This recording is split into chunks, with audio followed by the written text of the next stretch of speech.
Iran বলেছে তেহরানের পরমাণু কর্মসূচি নিয়ে বৃহৎ নিষ্পত্তির জন্য যুক্তরাষ্ট্রের সাথে মূলনীতিগুলো নিয়ে তারা একটি সমঝোতায় পৌঁছেছে।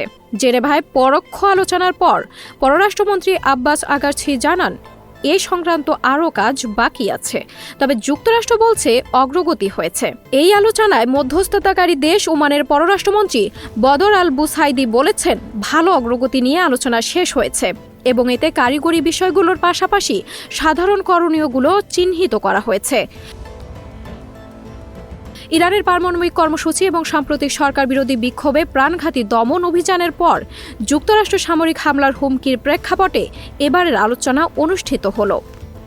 মঙ্গলবার সুইজারল্যান্ডের ওমানের রাষ্ট্রদূতের বাসভবনে অনুষ্ঠিত আলোচনায় আগে ইরান জানিয়েছিল তারা তাদের পারমাণবিক কর্মসূচি এবং যুক্তরাষ্ট্রের আরোপিত অর্থনৈতিক নিষেধাজ্ঞা প্রত্যাহারের বিষয়কে গুরুত্ব দেবে।